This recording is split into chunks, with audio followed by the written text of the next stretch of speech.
നെയ്യാറ്റിൻകരയിലെ മണിയൻ എന്ന ഗോപന്റെ മരണത്തിൽ അനുയോജ്യമായ സമയത്ത് കല്ലറ പൊളിക്കുമെന്ന് ജില്ലാ കളക്ടർ. സ്ഥലത്തെ സാഹചര്യം പരിശോധിച്ച് സമാധാനപരമായി കല്ലറ പൊളിക്കും. ക്രമസമാധാന പ്രശ്നമില്ലെന്ന് പോലീസ് അറിയിച്ചിട്ടുണ്ടെന്ന് കളക്ടർ അനുകുമാരി പറഞ്ഞു. പോലീസുമായി ആശയവിനിമയം നടത്തിയ ശേഷം തുടർ നടപടികളിലേക്ക് ജില്ലാ ഭരണകൂടം കടക്കും. വിവരങ്ങളുമായി ഇപ്പോൾ ഞങ്ങളുടെ പ്രതിനിധി നൃപൻ ചക്രവർത്തി ചേരുന്നുണ്ട്. നൃപൻ, ഈ കാര്യത്തിൽ വ്യക്തമായ തീരുമാനം ജില്ലാ ഭരണകൂടത്തിനുണ്ട്. ഈ സമാധി പ്രശ്നവുമായി ബന്ധപ്പെട്ട് മുതലെടുക്കാൻ ശ്രമിച്ചവരൊക്കെ ഇന്ന് കളം വിട്ടിട്ടുമുണ്ട്. ഏതായാലും ഇന്ന് തന്നെ അക്കാര്യത്തിൽ തീരുമാനമുണ്ടാകും. കല്ലറ പൊളിക്കുക തന്നെ ചെയ്യും.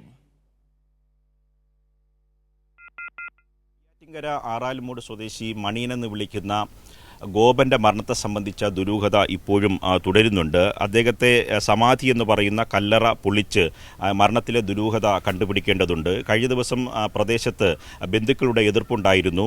ഒപ്പം തന്നെ നാട്ടുകാരും സംബന്ധിച്ച് പുറത്തുനിന്ന് വന്ന ചിലർ ഇത് സംബന്ധിച്ച് ചില സംഘർഷത്തിന് വേണ്ടിയിട്ടുള്ള ശ്രമം നടത്തിയിരുന്നു. ഇതിൻ്റെ അടിസ്ഥാനത്തിലാണ് പോലീസ് തൽക്കാലം നടപടിക്രമങ്ങൾ പൂർത്തീകരിച്ച ശേഷം കല്ലറ പൊളിച്ചാൽ മതി എന്ന തീരുമാനമെടുത്തത്.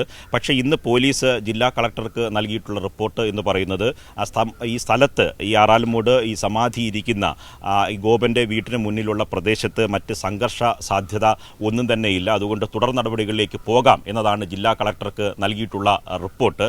അതിൻ്റെ അടിസ്ഥാനത്തിൽ കളക്ടറുടെ അനുമതി ലഭിച്ചാൽ തുടർ നടപടികളിലേക്ക് പോകും എന്നാണ് നമുക്ക് ഈ നിമിഷം അറിയാൻ കഴിയുന്നത്. അതുകൊണ്ട് ഈ നടപടികളിലേക്ക് വേഗം പോകാനുള്ള സാധ്യതയാണ്. പക്ഷേ എപ്പോഴാണ് പോലീസ് സ്ഥലത്തെത്തി ഇൻക്വസ്റ്റ് നടപടികൾ പൂർത്തിയാക്കി പോസ്റ്റ്മോർട്ടം നടപടികളിലേക്ക് ഇവിടെ നിന്ന് മൃതദേഹത്തെ മാറ്റും എന്ന കാര്യത്തിൽ ഇപ്പോഴും വ്യക്തതയില്ല. പോലീസാണ് ഇക്കാര്യത്തിൽ തീരുമാനമെടുക്കേണ്ടത്. അതിന് ചില നടപടിക്രമങ്ങൾ ബാക്കിയുണ്ട് എന്നതാണ് പോലീസിൽ നിന്ന് ഇപ്പോൾ നമുക്ക് ഔദ്യോഗികമായി ലഭിക്കുന്ന വിവരം. പക്ഷേ ഇക്കാര്യത്തിലുള്ള ഈ ആറാലുമൂട് സ്വദേശി മണിയൻ എന്ന ഗോപന്റെ മരണത്തിലെ ദുരൂഹത സംബന്ധിച്ച കാര്യങ്ങൾ കണ്ടുപിടിക്കേണ്ടതുണ്ട്. അക്കാര്യത്തിൽ ഒരു തരത്തിലുള്ള വിട്ടുവീഴ്ച വേണ്ട എന്നതാണ് പോലീസിൻ്റെയും ജില്ലാ ഭരണകൂടത്തിൻ്റെയും നിലപാട്. അതുകൊണ്ട് എപ്പോഴാണ് ഈ നടപടിക്രമങ്ങൾ പോലീസ് നടത്തുക എന്ന കാര്യത്തിലെ വ്യക്തത മാത്രമേ ഇനി വരേണ്ടതുള്ളൂ.